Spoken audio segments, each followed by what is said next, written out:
नमस्कार। नवरात्रि के 8वें दिन की आप तमाम दर्शकों को ढेर सारी शुभकामनाएं। नवरात्रि की अष्टमी या यूं कह लीजिए महाअष्टमी का दिन शक्ति, भक्ति और समर्पण का चरम माना जाता है। यह वह पावन अवसर है जब माँ दुर्गा के महागौरी स्वरूप की आराधना की जाती है। मान्यता है कि इस दिन माँ अपने भक्तों के सारे दुख दर्द हर लेती है और जीवन को सुख, शांति और समृद्धि से भर देती है। अष्टमी की सुबह जैसे ही आरती की ध्वनि गूंजती है, मन अपने आप ही भाव विभोर हो जाता है। ऐसा लगता है मानो माँ स्वयं अपने भक्तों के द्वार पर आकर उनको आशीर्वाद दे रही हो। नवरात्रि की अष्टमी के दिन का वातावरण अत्यंत पवित्र, भक्तिमय और भावनाओं से ओतप्रोत होता है। सुबह से ही मंदिरों में घंटियों की गूंज, शंखनाद और जय माता दी के जयकारों से पूरा माहौल दिव्य हो उठता है। हवा में अगरबत्ती और फूलों की सुगंध घुल जाती है और हर घर में पूजा अर्चना की तैयारी से एक अलग ही चहल पहल देखने को मिलती है। इस दिन केवल बाहर ही नहीं बल्कि मन के भीतर भी एक गहरी शांति और श्रद्धा का संचार होता है। ऐसा लगता है जैसे माँ दुर्गा स्वयं अपने भक्तों के बीच उपस्थित होकर उनकी हर पीड़ा को सुन रही हो और अपने आशीर्वाद से जीवन को आलोकित कर रही हो। इस दिन की पूजा विधि अत्यंत विशेष और शुद्ध मानी जाती है। प्रातः स्नान के बाद साफ सुथरे वस्त्र पहनकर मां का ध्यान करते हुए उन्हें फूल, अक्षत, रोली और दीप अर्पित किया जाता है। कन्या पूजन, जिसे कंजक भी कहा जाता है, इस दिन का सबसे महत्वपूर्ण हिस्सा होता है, जिसमें छोटी छोटी कन्याओं को मां दुर्गा का रूप मानकर उनकी पूजा की जाती है। उनके पैर धोए जाते हैं, उन्हें भोजन कराया जाता है और उपहार दिए जाते हैं। यह दृश्य इतना पवित्र होता है कि हर किसी की आंखें श्रद्धा और भावनाओं से भर उठती है। अष्टमी के दिन लाल या फिर गुलाबी रंग का विशेष महत्व माना जाता है। यह रंग प्रेम, करुणा और स्नेह का प्रतीक है। जब भक्त गुलाबी वस्त्र धारण कर मां के सामने खड़े होते हैं तो यह उनके मन की कोमलता और भक्ति को दर्शाता है। ऐसा माना जाता है कि इस रंग के वस्त्र पहनने से मां जल्दी प्रसन्न होती है और अपने भक्तों को मनचाहा फल देती है। बाबा, कल जैसे महागौरी आ रही है तो उनका ये रूप हमें क्या सिखाता है? हमको ये रूप जो है बहुत लक्ष्मी का रूप होता है, शांति का रूप होता है।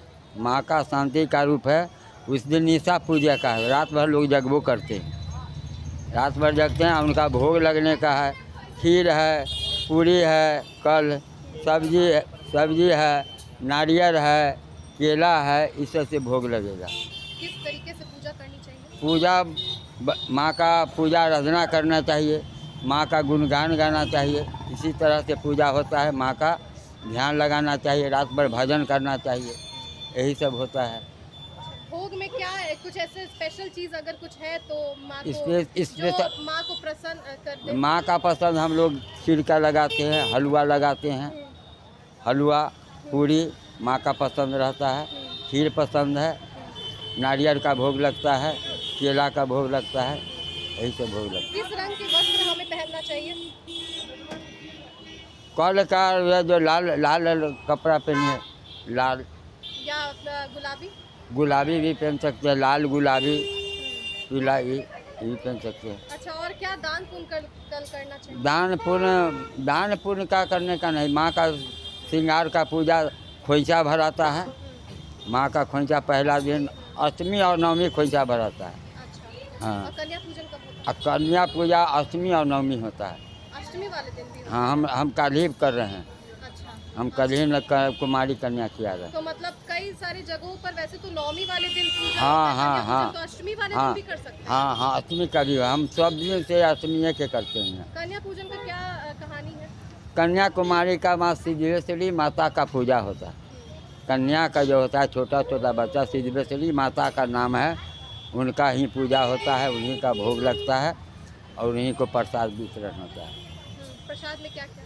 प्रसाद में सब चीज़, प्रसाद में 56 प्रसाद का भोग लगना चाहिए, लेकिन जैसा शक्ति होता है, भक्ति होता है, 56 प्रकार का माँ का भोग लगता है। पौराणिक कथा के अनुसार महागौरी ने कठोर तपस्या कर अपने शरीर को शुद्ध और उज्जवल बनाया था। उनका यह रूप हमें सिखाता है कि चाहे जीवन में कितनी भी कठिनाइयां क्यों ना आए, अगर मन में सच्ची श्रद्धा और धैर्य हो तो हर अंधकार के बाद उजाला जरूर आता है। माँ का यह स्वरूप हर उस आत्मा के लिए प्रेरणा है जो अपने जीवन में संघर्षों से जूझ रही है। और पौराणिक कथा क्या है? पौराणिक कथा क्या है महागौरी से जुड़ी हुई? महागौरी का तो बहुत कथा है, अब इसमें हम क्या करें। महागौरी का बहुत कथा हम लोग को बता दीजिए। कथा तो माँ का दुर्गा सप्तती का है, कथा है। दुर्गा सप्तती में माँ गौरी का वर्णन है, यही सब है। और ज़्यादा नहीं, भक्ति भाव से होता है, भाव जितना बढ़ाइएगा उतना। हाँ, नहीं, भक्त है, भक्त आदमी। इस पावन दिन कुछ विशेष बातों का ध्यान रखना बहुत जरूरी है। पूजा में शुद्धता और मन की पवित्रता सबसे महत्वपूर्ण होती है।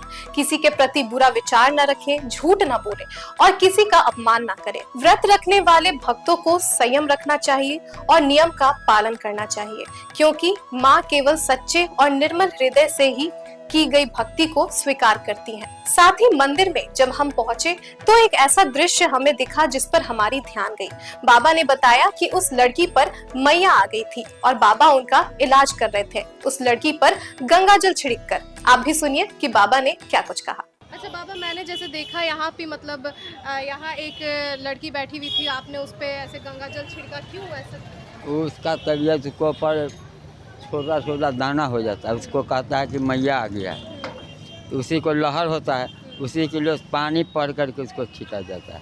अच्छा। पानी पढ़ के शीतला माता को नाम, भगवती को नाम लेकर उसको छिटाए, उसको शांति होता है। जी, और कब नीम से को ठीक पत्ता से उसको और नीम के पत्ते से क्या? झाड़ा जाता है। नीम के पत्ते। नीम के पत्ता से किसी को हो जाए, किसी को बड़ा हो जाता है, किसी को छोटा होता है, लहर ज़्यादा रहता है सब। ऐसे लोग अब दवाई भी चल गया है कि होम्योपैथी का दवाई लोग करता है। नेम में नेम रखना है, साफ़ सुथरा रखना है, उसको भीड़ में कोई सटना नहीं चाहिए, सिंदूर नहीं करना चाहिए, टीका नहीं करना, एकदम सादा रहना चाहिए।